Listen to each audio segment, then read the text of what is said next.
Friends, this is the circuit of differential amplifier and it uses two transistors T1 and T2. Now these transistors are balanced to avoid the problem of drift.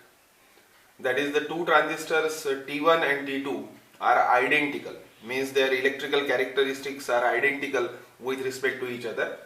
Similarly, these two resistors RC1 and RC2 are also identical, that is, their electrical characteristics, their resistances, temperature drift, etc.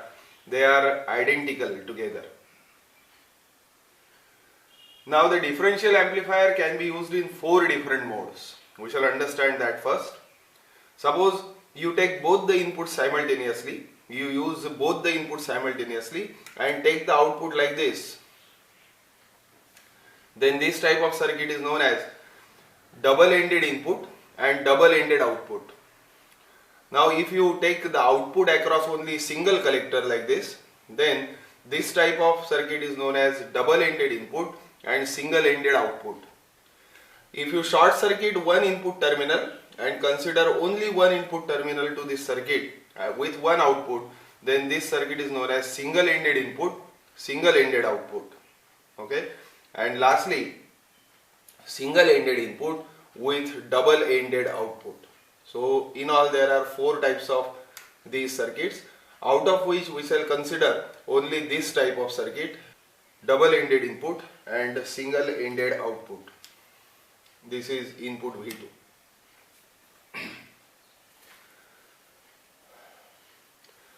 Now here we have to see that which terminal is inverting input terminal and which is non-inverting input terminal. The output which is taken from the collector of transistor T1, so the base of T1 is considered as inverting input terminal. Because of the inverted characteristics of common emitter configuration in the transistor, when we apply positive going input at the base of transistor T1, then its output will be negative going, like this. Suppose I apply here positive half cycle, then you should get a negative going half cycle at the output. So this input terminal is known as inverting input terminal, and this input terminal is therefore known as non-inverting input terminal. So it is clear that in inverting input terminal, the output is out of phase with respect to input, and for non-inverting terminal the output is in phase with the input terminal. Now the gain of this circuit is suppose A, capital A. Generally it is also indicated as AV. Okay, we can take A or AV, whatever. Now there are two possible modes of this circuit. The first mode is known as differential mode and the other mode is known as common mode. So first of all we shall see differential mode. Now in differential mode there are two inputs applied, V1 and V2. These inputs may be from some microphone or something like that. Now when these two inputs are applied together, these two inputs are taken with a difference and then they are amplified AV times and you get the output. So we can write the output equation like this: VO is equal to AV into V1 minus V2.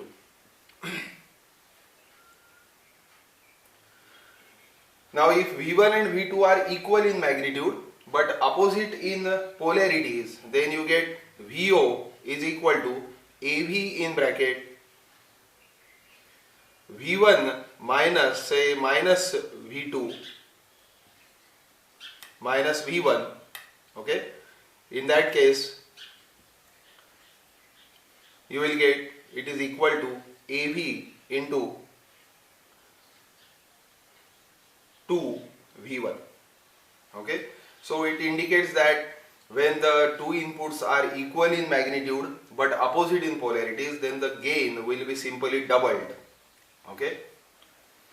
Now there is another condition also. In differential mode we have seen that the gain is doubled. Now in common mode condition we shall see. In common mode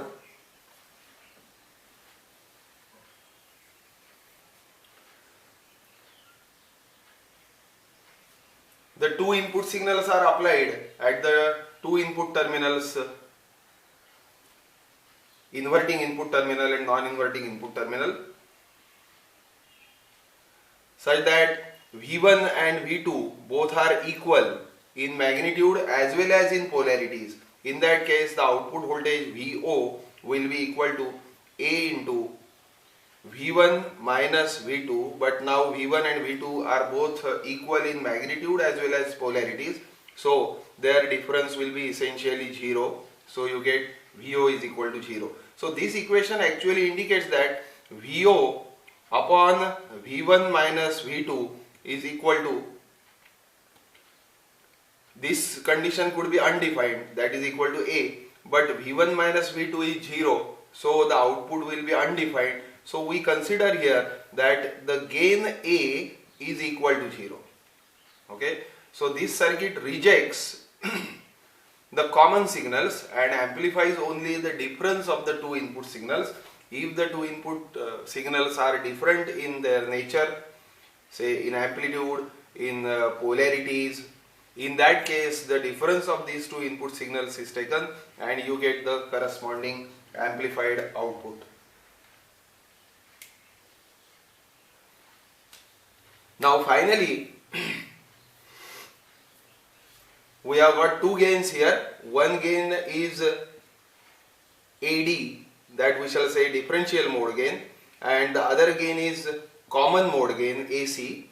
Now in that case, if you take the ratio of these two gains, differential mode gain to common mode gain, then you get a very important parameter of op-amp.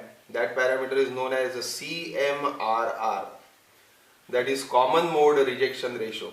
Now we have just seen that AC, that is common mode gain, which was like this: VO is equal to AV into V1 minus V2, and we have just seen that V1 and V2 both are equal in magnitude as well as in polarities, so it is equal to 0. So we say that the AV for common mode is equal to 0. So we say AC is equal to 0. In that case, in this equation, AC is 0. If you put that value in this equation, then the CMRR will be infinite. So for an ideal differential amplifier, the common mode rejection ratio is infinite. Thank you.